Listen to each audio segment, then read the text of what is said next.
Hello, Greater Oxford, and welcome back to episode number 11 of The Running Commode, a helpful show with tips and tricks to help you in the running of your home once a month.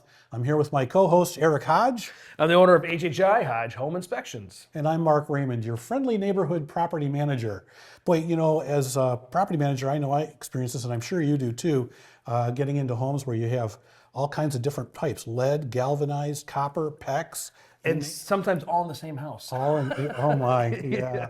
They don't want to stick with one material. Well, fortunately, we've got a guy in studio today to help us decipher all that electromechanical spaghetti, we'll call it. Yeah. Right, yeah. I'm a ham radio operator. I digress. But based in Chesterfield Township, Frost and Kretsch Plumbing provides fair and reasonable prices, and they are available for emergency dispatch 24/7, 365, including holidays and weekends. Which is key. That is huge. It's huge. Because that's when, if something's going to go bad, it's going to be in a weekend, and it's probably going to be a holiday. Yep. And then you're like, I have a bunch of people coming over. What do I do? 3 o'clock on a Toilets aren't flushing. Christmas Eve, you know. Right. Yeah. Well, their professional plumbing techs often arrive within an hour. And they can do that because they have 20 trucks on the road. Companies, So nice. For sure. Well, the company's licensed and insured. Their repair work is guaranteed to your satisfaction or will be 100% refunded. Now, Dave Kretsch is the owner of this company. He's a licensed master plumber, placing him at the top of his game in this industry. Well, as a property manager, he's my first call for plumbing emergencies, and this occasionally happens with the properties I manage. So without any further ado, let's bring up Dave Kretsch. Welcome to the set. Hi there. Thanks for coming, Dave. I appreciate it, man. Thank you so much for coming out. Yeah, thanks for having me. Well, let's get right into this. I'd like to start, if you don't mind, with something called drain entry points, which are, you know, disposals, kitchen sinks, showers, drains, all of the above, right? So, and of course our namesake, Commode drains.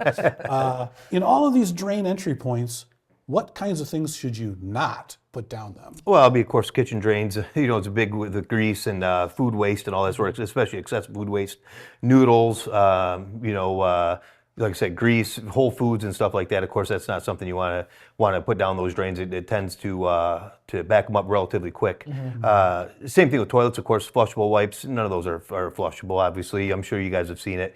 I'm sure if people have used them, they've noticed that it definitely backs up drains quite frequently. And these backups are sudden and unexpected, as we kind of established in the beginning. Sure. A lot of times, I mean, especially if you're on a home with a basement, you wouldn't know that they're backed up until you go down to your basement and find water on the floor, right? And then by that point, it's a little bit late, right? Right. There's no telltale signs. It's like, hey, yep. It just backed up. Yep, now exactly. You got an issue, you know. Hence the 24-hour service for us, right? I mean, obviously it happens at times where you don't expect it either. Right. It's like I tell people, it's kind of like a nuclear reactor. Everything's fine as long as everything's fine. Right. The moment it's not, oh boy. Yeah, right? exactly. Yeah.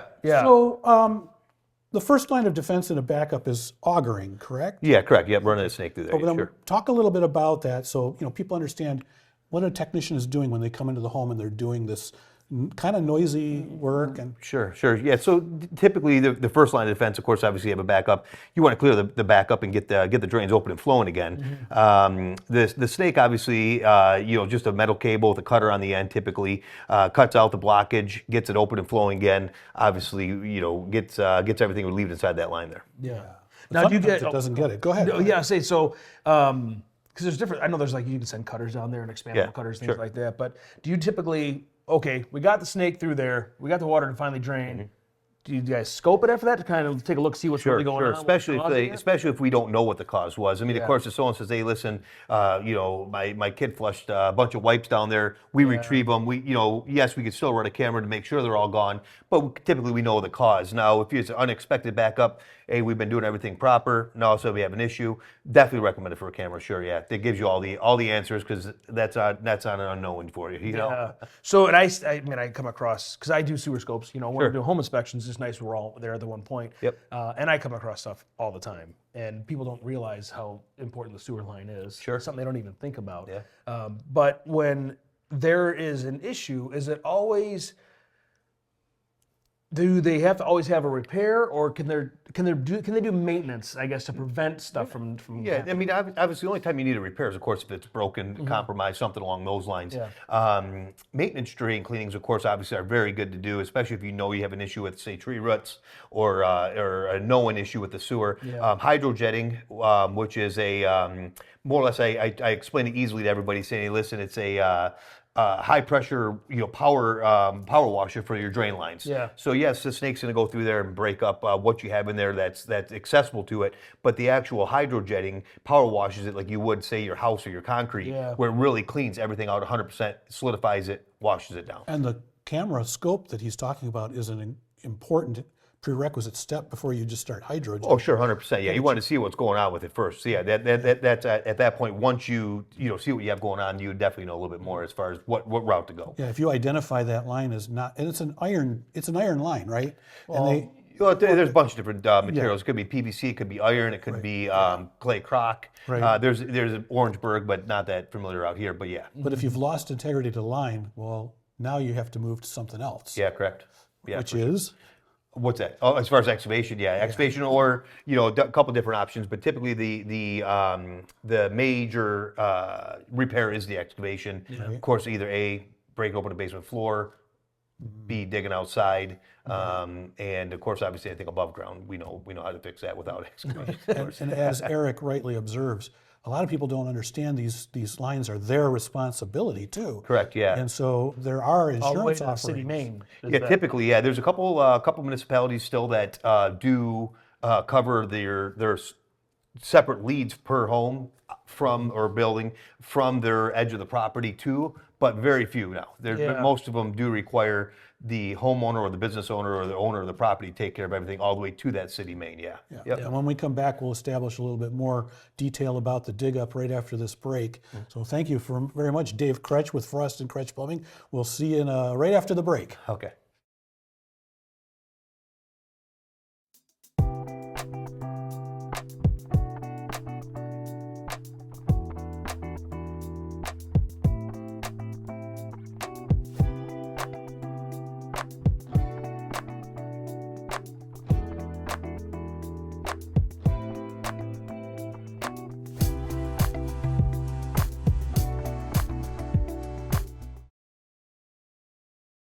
Welcome back, Oxford. Again, I'm Eric Hodge, along with my partner, Mark Raymond. and we got Dave Kretsch here, Frost and Kretsch Plumbing. I'm super excited you're here. I totally am like geeking out on this stuff.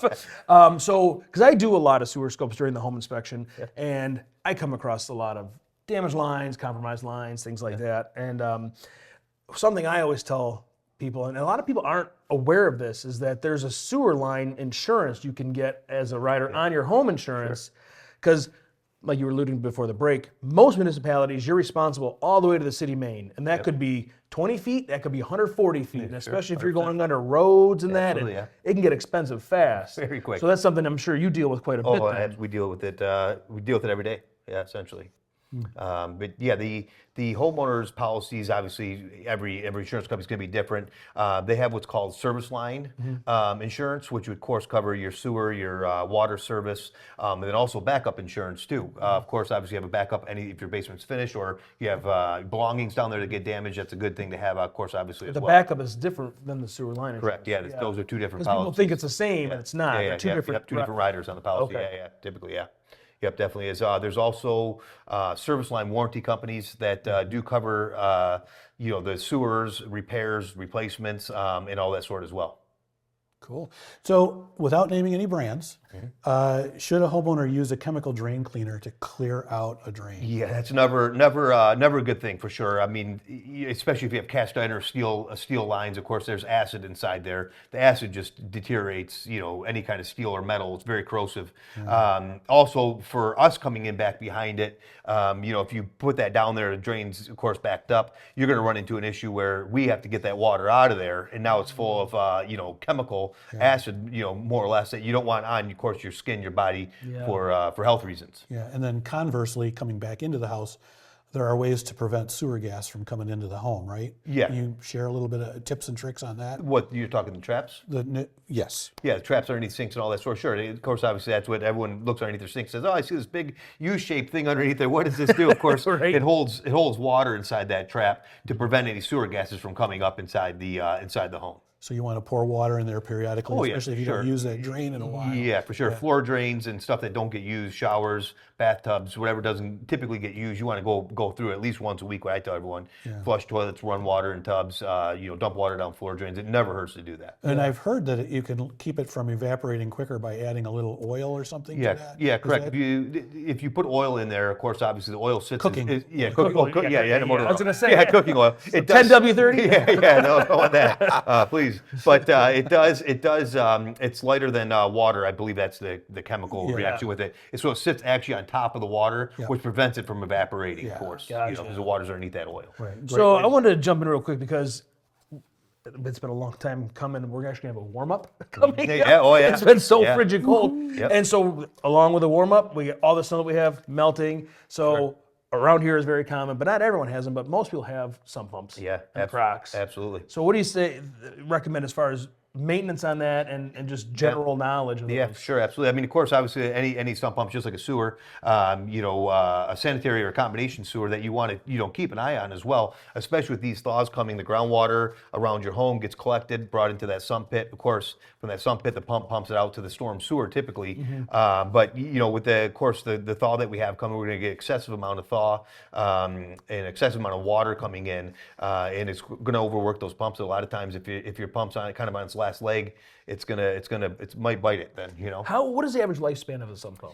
So life expectancy of the sump pumps are typically 3 to 5 years. Wow. Okay. Depending, of course, obviously on the use. A sump pump that gets 10 times more use than the next, of course, is going to last a little bit longer. But there's definitely 3 to 5 years of life expectancy on those. And you've got backup systems attached to these sump pumps.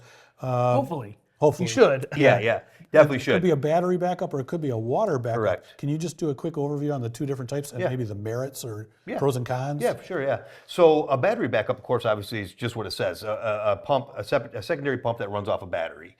More or less looks like a car battery, but it is a deep cycle marine battery that you typically use on those. So of course, obviously, the pump fails, power goes out. That pump will in turn kick on, run off that battery until either the pump's replaced or the power's restored, whatever it be the situation.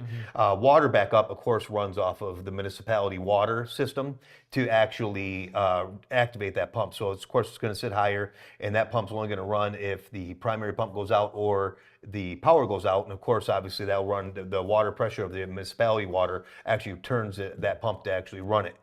The biggest thing is, of course, if you're on a well system, you lose power, you have no water. So water backup on a well system is definitely not The recommended. battery backup would be the one for that. Yeah. On a well. Yeah. One other thing is, you can get a big surprise. If you have an extended outage and that thing's running out of water, you're going to get a big bill. Yeah, for sure, absolutely, 100%. If that pump's running for extended periods of time, you're going to get a large water bill. What I tell everyone is, of course, obviously in an emergency you want to use it, but you want to check those periodically as well, especially on these big thaws. If you catch it quick enough, you can get the pump replaced or figure out what's going on. You might get a small water bill, but that small water bill could definitely save your basement. Yeah. A whole lot better than destroying the house. Right? Yeah. So a quick pet peeve I have is that I come across a lot is people will do a plumbing repair and they'll use that flexible PVC, that accordion stuff. Yeah. I hate that stuff. Yeah. But I'm not a master plumber, so I'd like you to weigh in on that. Yeah. When you see that, what do you say? Yeah, it's not code compliant, that's for sure. It's definitely not code compliant.